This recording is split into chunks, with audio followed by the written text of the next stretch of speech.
ప్రభుకి మహిమ కలుగునుగాక. మీ అందరికీ హృదయపూర్వకమైన వందనాలు. మీరందరూ బాగుండాలని ప్రభు దగ్గర ప్రార్థిస్తున్నాను. మనస్ఫూర్తిగా హృదయపూర్వకంగా ఒక దైవజనుడిగా దేవుడు మిమ్ములను ఆశీర్వదించాలని ఆశపడుతున్నాను. ఈ సమయంలో దేవాతి దేవుని సన్నిధిలో పరిశుద్ధ బైబిల్ గ్రంథంలో చాలా కిరీటాలు తన పిల్లలైనటువంటి వారి కొరకు, లేదా తన కుమార్తెలైనటువంటి వారి కొరకు, తన కూతుర్లైనటువంటి వారి కొరకు దేవాతి దేవుడు బైబిల్ గ్రంథంలో చాలా చాలా చాలా కిరీటాలు వ్రాయించాడు.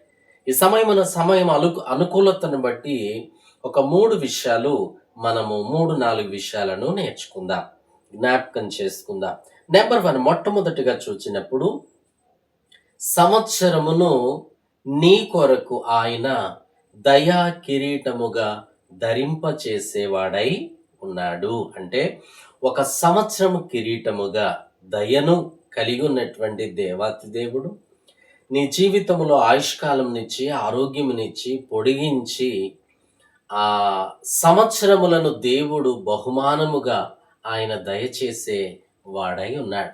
అందుకే ఇదే వచనం, ఇదే మాట, ఇదే లేఖనాలలో మనము పుట్టినరోజు సందర్భంగా ఎక్కువగా ఈ మాటను మనము ధ్యానిస్తూ ఉంటాం.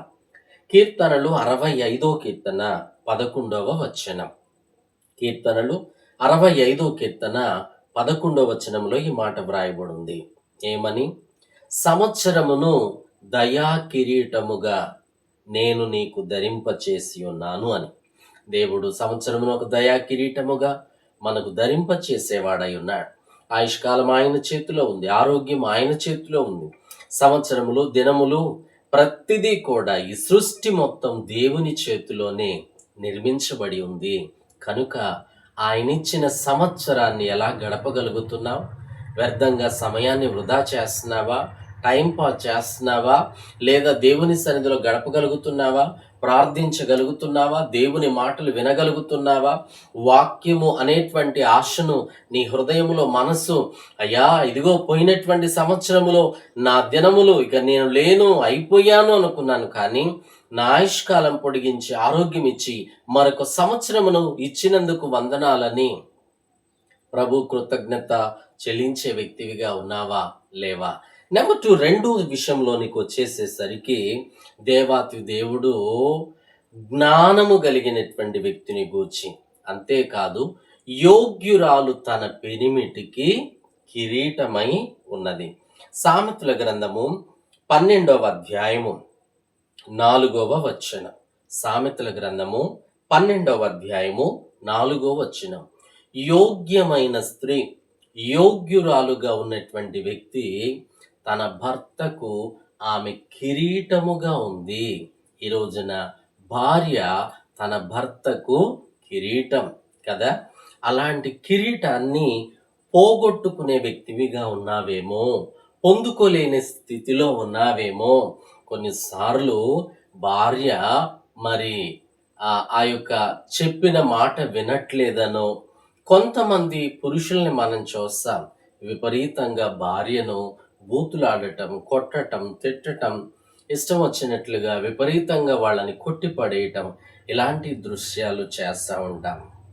దేవుని పిల్లలు అస్సలు అలా చేయకూడదు. ఒకవేళ భార్యలైతే భర్తకు కిరీటముగా ఉండవలసినటువంటి వారు చాలామంది కొన్నిసార్లు భర్తకి అవమానము తెచ్చేవారుగా జీవించేటువంటి వాళ్ళు లేకపోలేదు. నువ్వు నీ భర్తకు కిరీటమై ఉన్నావు. అందుకే యోగ్యురాలు తన పెనిమిటికి కిరీటమై ఉండినట్లుగా ఈ రోజున ఎలా ఉన్నావు?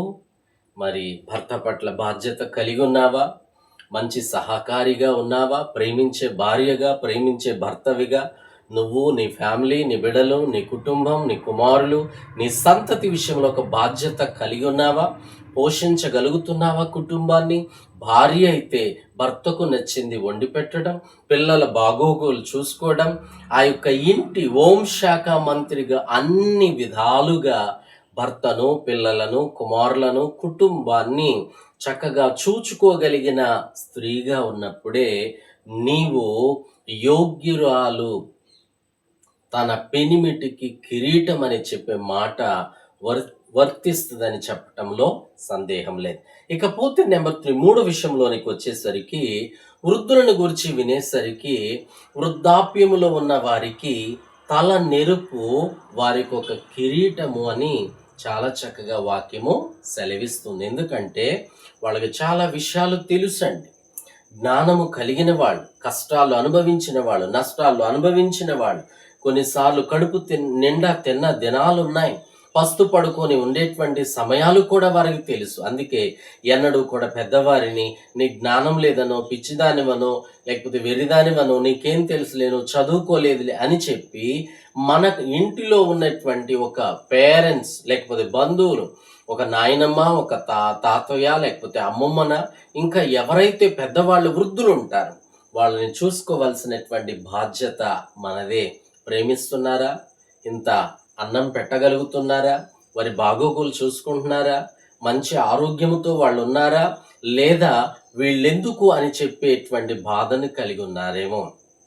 కానీ ఆ వృద్ధాప్యములో ఉన్నటువంటి వారు, వారి తలనెరుపు వారికి కిరీటము అని దేవుని వాక్యములో మనము చూచినప్పుడు, కీర్తనలు 17వ కీర్తన 6వ వచనం, కీర్తనలు 17వ కీర్తన 6వ వచనంలో చాలా స్పష్టముగా వ్రాయబడింది. ఇకపోతే నెంబర్ 4 4 విషయంలోనికి వచ్చేసరికి, ఎవరైతే దేవుని విషయంలో భక్తి భావాన్ని కలిగి ఉండి, అంటే వారి కష్టానికి తగినట్లు, వారి భక్తికి తగినట్లు, వారి విశ్వాసానికి తగినట్లు, వారు పడినటువంటి ప్రయాసకు తగినట్లుగా దేవుడు మంచి మహిమ ప్రభావము అనేటువంటి కిరీటాన్ని దేవుడు వారికి ధరింప చేస్తాడు అని కీర్తనలు 8వ కీర్తన 5వ వచనంలో మహిమ ప్రభావం అనేటువంటి కిరీటాన్ని ప్రభు వారికి ఇస్తాట. అందుకే కొన్నిసార్లు శ్రమ పడదాం, కష్టపడదాం, ప్రయాసపడదాం. భక్తి విషయంలో, విశ్వాస విషయంలో, నమ్మకం విషయంలో, దేవుని విషయములలో కొన్నిసార్లు శ్రమైన, బాధైన, నిందైన, ఉపద్రవమైన, ఆటంకమైన, వస్త్రహీనతైన, లేమి మనకు ఎదురైనా కూడా దేవుని దగ్గర ఒక మంచి కిరీటాన్ని పొందే వ్యక్తులముగా జీవిద్దాం. అలాగున మన స్థితిగతుల విషయంలో ఈ రోజున చూడకపోవచ్చు, ఈ రోజున ప్రతిఫలం రాకపోవచ్చు, ఈ రోజున నువ్వు అనుభవించిన బాధ, కష్టానికి తగినటువంటి ప్రతిఫలము చూడలేదు, రాలేదు, ఇదిగో నేనేం మేలు పొందాను, లేకపోతే నేనేమి ఇదయ్యాను అని ఒకవేళ అనుకోవచ్చేమో.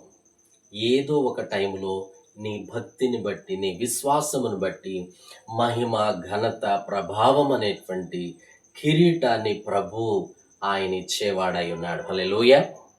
అందుకే యోహాను సువార్తలో కూడా, మరణము వరకు నమ్మకంగా ఉండు, నేను నీకు జీవ కిరీటాన్ని ఇస్తానని ప్రభు సెలవిస్తున్నాడు. కనుక మరి ఇప్పటివరకు ఎలా ఉన్నామో తెలియదు, ఇక మీదట మరణము వరకు నమ్మకముగా ఉండి మంచి జీవ కిరీటాన్ని మనం పొందుకొని, దేవుని మనసును ఎరిగి, దేవుని హృదయమును ఎరిగి, దేవుని యొక్క అంతరంగాన్ని ఎరిగి, ఆ దేవుడిస్తున్న ప్రతి బహుమతి, దేవుడిస్తున్న ప్రతి అధికారం, దేవుడు అనుగ్రహించబడిన ప్రతి ఒక్క నీకు ఏ కిరీటాన్నైతే ప్రభు ఇవ్వాలని ఇష్టపడుతున్నాడో ఆ కిరీటాన్ని పొందుకుందాం. అలాంటి మహిమను కలిగి దేవుని మాటలకు లోబడి జీవిద్దాం. దేవుడి మాటలు ఆశీర్వదించునుగాక. ఆమేన్. చిన్న ప్రార్థనలో ఏకీభవించుదాం. నీ కొరకు చిన్న ప్రార్థన చేద్దాం. ప్రార్థనలో ఏకీభవించుదాం. కళ్ళు మూసుకుందాం. ప్రేమ కలిగిన మా తండ్రి, ఈ రోజున మా భక్తిని బట్టి, మా నమ్మకం, మా విశ్వాసం, మా ప్రార్థనను బట్టి, మా కుటుంబ పరిస్థితులను బట్టి, శ్రమ కలిగిన, నింద కలిగిన, బాధ కలిగిన, ఉపద్రవం కలిగిన, ఆటంకాలు కలిగిన నీ సన్నిధిలో మా ప్రభువా, మీరిచ్చే జీవ కిరీటం, మీరిచ్చే బహుమతులు, మీరిచ్చే కిరీటాల కొరకు మేము మా ప్రభువా కొన్నిసార్లు తగినటువంటి పరిస్థితిలో నీ కొరకు నిలబడి ఉన్నటువంటి వారికి మహిమ, ఘనత అనేటువంటి కిరీటాన్ని ధరింపచేసేవాడు. కనుక మేము కూడా అలాంటి నీ బహుమతులు మేము పొందుకొని మా ఆత్మీయ జీవితంలో ఇంకా బలపరచబడి, స్థిరపరచబడి కృప దయచేయండి తండ్రి. మీరే మహిమ తెచ్చుకోండి. ఈ మాటలు మా హృదయాల్లో పదిలపరిచి బలహీనులుగా ఉంటే స్వస్థపరచండి, మంచి ఆరోగ్యాలు దయచేయండి, మీరే మహిమ పొందుకోమని యేసు నామమున అడుగుచు ప్రార్థిస్తున్నాము తండ్రి. Amen. Amen. God bless you. Praise Lord. మీ అందరికీ నచ్చితే లైక్ చేయండి, సబ్స్క్రైబ్ చేసుకోండి. అంతేకాదు మన ఫ్రెండ్స్కి, బంధువులకు, స్నేహితులకు ఈ మాటలను షేర్ చేద్దాం. మీరు లైక్ చేస్తే, సబ్స్క్రైబ్ చేసుకుంటే మొట్టమొదట నేను ఏ వాక్యాన్ని అప్లోడ్ చేస్తానో ముందు అది మీకే వస్తుంది. మీరు చూడగలుగుతారు, దీవించబడతారు, ఆశీర్వదించబడతారు. God bless you. దేవుడు ఈ మాటలు మీ వినికిడిలో దీవించునుగాక. ఆమేన్. Praise lord.